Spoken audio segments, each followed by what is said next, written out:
Hello, sir. What's up, boy? Hey, I'm Trooper Price, State Police. I stopped coming up flashing lights there. You were speeding just a little bit.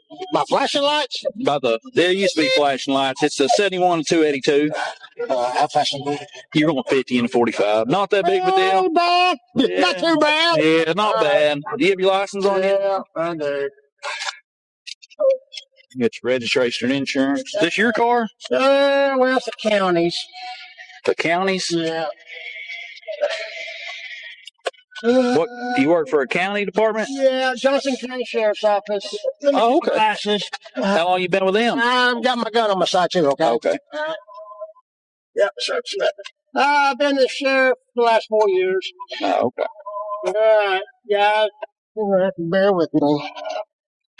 I know we just got the insurance a couple of days. What are you doing up here in Cropper County? Well, I went to visit a CI. Visit who? A CI just north of town. Delivered some bags of goodies up there. What you delivered to him? Well, his wife. Let me pop the truck and I'll show you. There's some goods at the co-op deal we did. Yeah. Where it's giving out to needy families and stuff like that. Hey, if you don't, Good deal. hey, since you're hopping out, just throw your service weapon over the passenger seat. Come back here. There you go. So you said you met a CI? Yeah. What, like a Confidential form. Yeah, but I mean that's what were you taking him? These right here, brother. These are things that we put together. Little care packages for homeless, or not, well, people in need. Oh, really? Things like that, yeah. So why is your CI in Cropper County? Got them in Crawford County. I've got CIs, and I got one in Sebastian County. Got Franklin. Oh, Johnson. They just drive to Johnson to work, or what? No. No. We get information. Okay. People have known a long time that It's kind of weird. Get information. Well, it's kind of different. Most, I mean, I work narcotics a lot, you know. But yeah. I hear of people having CI and stuff, but I've never heard of them like a sheriff or a sheriff's department outside the county that works outside of Johnson County. You know what I mean? Yeah. We do it, brother. Do you? You bet. You bet. You do it as sheriff? Of course. Hands on. Hands on, brother. That's the only way it goes. Yeah. Hard charging. Yeah. You bet. That's awesome. Absolutely. Yeah. So you just up here fixing to head back to Johnson I'm County? going to pull in here, buy a knife, and then head back home. Yep. Yeah. Got a parade at 5 and head back. Yeah. Okay. Well, this is one of my new guys, so just talk with him for just a second. We'll get you out here in a second. Okay, you don't have no more guns and like that on you? Nope. Okay, give me 1 second. All right, buddy.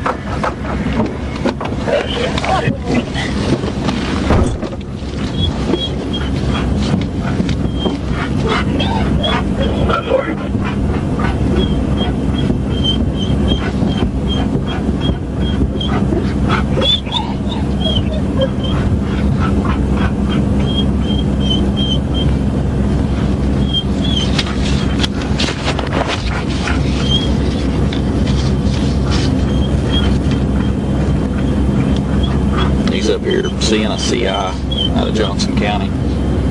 Taking him a thank you bag. Never mind. There we are here.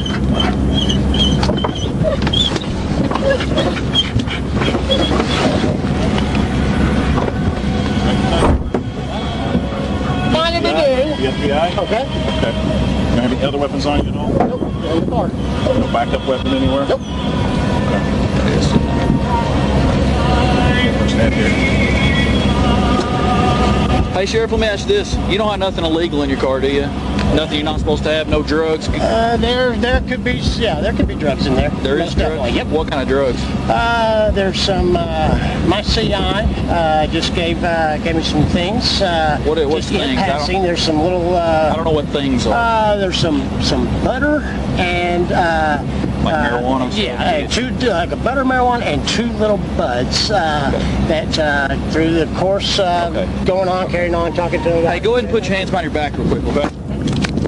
Trooper Price detains Sheriff Stevens after he admits that his vehicle contains illegal drugs. A suspect's voluntary admission of criminal conduct, particularly the possession of a controlled substance, constitutes direct evidence of a crime under both federal and state law. That admission alone supplied an independent and sufficient basis for Trooper Price to detain the sheriff, regardless of any parallel FBI investigation or pre-existing intelligence. The Fourth Amendment allows an officer to detain an individual when articulable facts give rise to reasonable suspicion that a crime is being committed, and authorizes an arrest when those facts develop into probable cause. In the 1976 case of the United States versus Watson, the Supreme Court held that a warrantless arrest is constitutionally sound when an officer has probable cause to believe that a felony has occurred. Arkansas courts have consistently applied that same principle, holding that a self-incriminating statement, when made voluntarily and corroborated by context, is sufficient to justify immediate detention. By acknowledging that his patrol vehicle contained controlled substances, Sheriff Stevens effectively confirmed an ongoing violation of Arkansas Code 5-64-419, the state's possession of a controlled substance statute. That confession supplied Trooper Price with an objective, articulable foundation to detain and search Sheriff Stevens, which was totally independent of the FBI's request for assistance.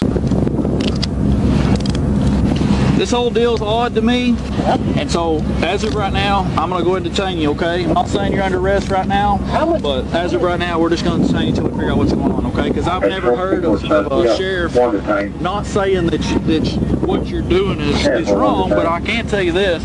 I've been working narcotics for 7 years, okay? And I've never heard of a sheriff himself coming out. I'm not saying it don't happen, because it does happen, but not very often that comes out and works narcotics on his own and stuff like that, okay? So. And now that you said you've got some narcotics in your car, we're going to search your car, okay? So, is this your personal car, or is this your... No, this is a county-owned vehicle. Okay. Does the court and all them, they allow you to take this out for personal use? And I wouldn't quite call it personal use.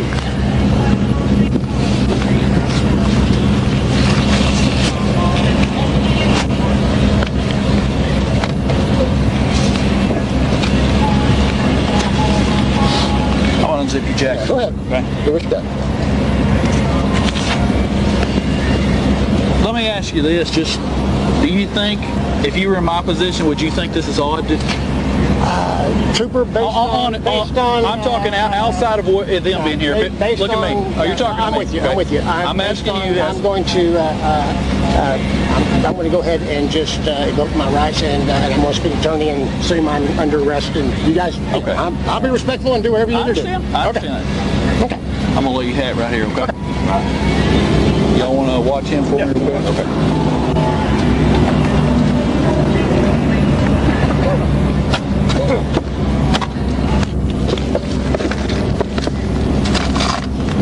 Hey, let's get gloves.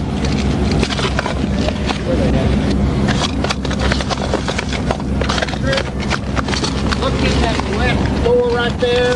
Okay. Right there is what was described as opioid type pills. And these? No, those are just replicas. I don't know what they are. I've got to check them. See if they are. In this door? Yeah, that's right there. Yeah, it's in the doorway there. There ain't nothing in this pocket. Okay, yeah, I got them. Yep. Hey, since you told me where those are, you want to just tell me where the bud is? Huh? Since you told me where those are, you want to tell me where the bud is? They're in the trunk. Okay. Put them in they're in a plastic bag. Okay. A trash bag. Okay.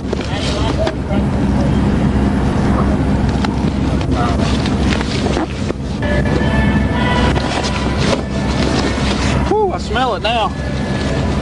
Whew. Damn it, son.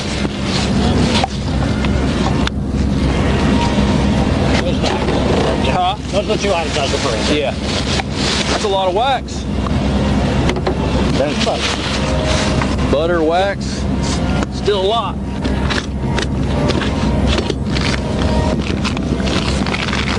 Yeah. Would you loosen the right one just a tad on the front? Let me feel it. This one? No, the right one. Oh, the right one. It's not. It's twisted. You good? 32 for Sophia H. 32, 10.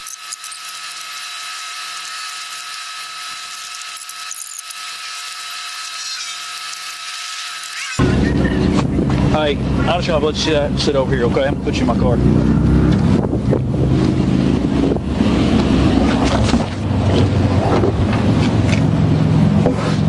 Going over there.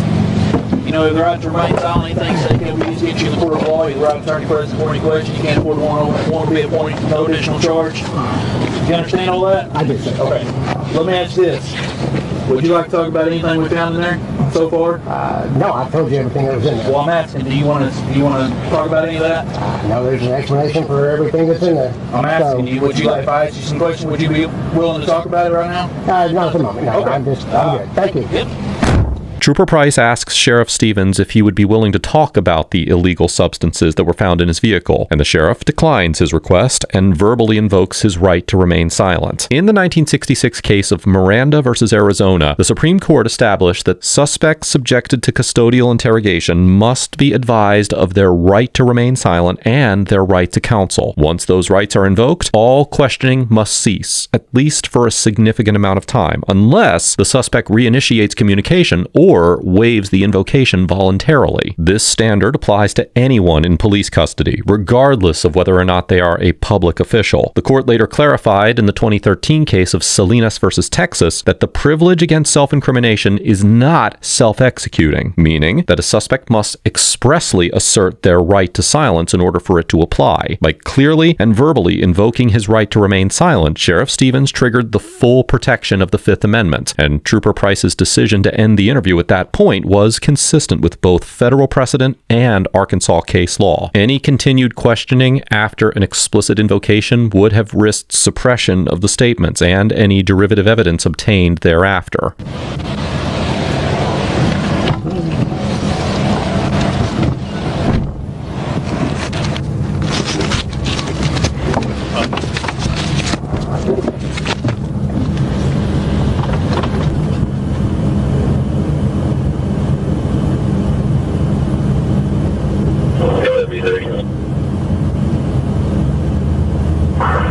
About for a minute before we get there, I want to talk. You okay? Yeah, I'm good. Okay. Hey, they really are tight, though, brother, okay? No, it's fixed. Cooperate with me. We'll fix it. And I found your wallet. Is there anything else in there that you want to take with you? Just I think there's some checkbooks. That was in your wallet. Okay, there's two more checkbooks. Get those, please, First Street. And, Yeah, they probably have two trucks, is that why? Thank you. Better? Yeah, much better, thank Back you. in the garbage. So they're ready to go.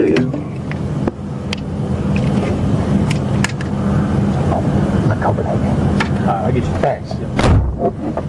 Sheriff Stevens was arrested and charged with speeding, 3 counts of drug possession, and 1 count of possessing a firearm while also in possession of drugs. Following the stop, the Arkansas State Police, along with the FBI, launched a broader investigation into former Sheriff Stevens' activities. On October 25, 2023, Sheriff Stevens entered a plea agreement in Crawford County Circuit Court, where he pled guilty to 1 count of possession of hydrocodone, which is a Class D felony under Arkansas Code 5-64-419. Mr. Stevens ultimately received a 6-year sentence, but that sentence was suspended, subject to conditions including $10,000 in fines and court costs and the surrender of his law enforcement certification. The prosecutor who negotiated the plea agreement stated that, quote, Mr. Stevens was given the same treatment that any other drug user would get in our county. However, the main focus was permanently removing Mr. Stevens from law enforcement and public service. Following his resignation from the department, chief deputies of the Johnson County Sheriff's Office assumed operational control until the county's quorum court appointed an interim sheriff to serve the remainder of Mr. Stevens' term. As of the writing of this episode, Mr. Stevens remains classified as a convicted felon, which under Arkansas law renders him ineligible to serve in any elected office or in any capacity as a peace officer. Overall, former Sheriff Stevens gets an F,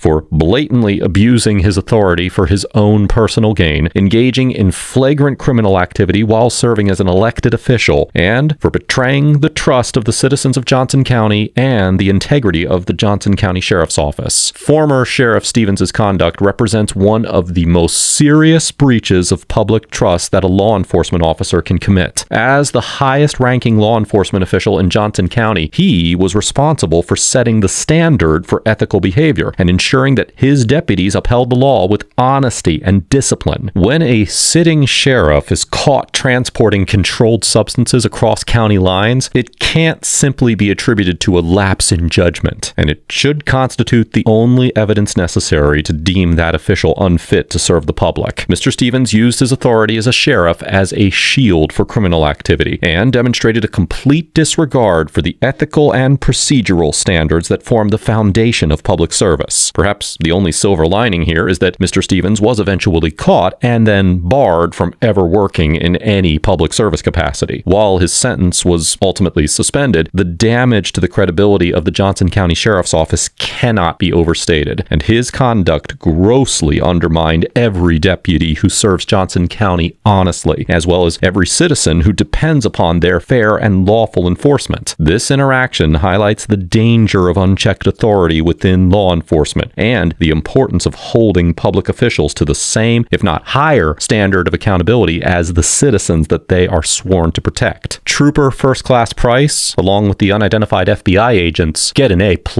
for conducting a thorough and well-executed investigation, ensuring the integrity of the case by gathering hard evidence, and for maintaining a firm but professional demeanor throughout the encounter. The FBI's choice to coordinate the stop through the Arkansas State Police was both tactically sound and procedurally correct, as it removed any appearance of bias that could have arisen from an in-county arrest. The decision to let an uninvolved state trooper initiate the stop protected the legitimacy of the investigation, and it helped guarantee that the case against Mr. Stevens would survive later scrutiny in court. Every step of the encounter, from the traffic stop to the arrest, was captured on video, and the evidence collected was clear, corroborated, and handled according to lawful procedure and policy. What stands out most to me about Trooper Price's conduct is that he developed probable cause entirely through his own questioning, without having to rely on any prior intelligence or pressure from the FBI. His observations and dialogue during the stop directly led to Mr. Stevens admitting that there were illegal drugs in his vehicle, which supplied all the justification that was needed for a lawful detention and search. Equally important was how Trooper Price handled the interview after the arrest. When Sheriff Stevens invoked his right to remain silent, Trooper Price immediately ended the questioning. That decision reflected a clear understanding of constitutional procedure and prevented any claim that the sheriff's statements were coerced or improperly obtained. The FBI agents also deserve credit for their restraint and professionalism. They allowed Trooper Price to take the lead, and they intervened only when necessary in order to secure the evidence and maintain chain of custody. Their coordination ensured that both agencies operated seamlessly and that the evidence collected would withstand the scrutiny that accompanies a case of this magnitude. Trooper Price and the FBI agents demonstrated how disciplined, cooperative police work can dismantle corruption without undermining public trust, and I commend them both for their excellent police work and their unparalleled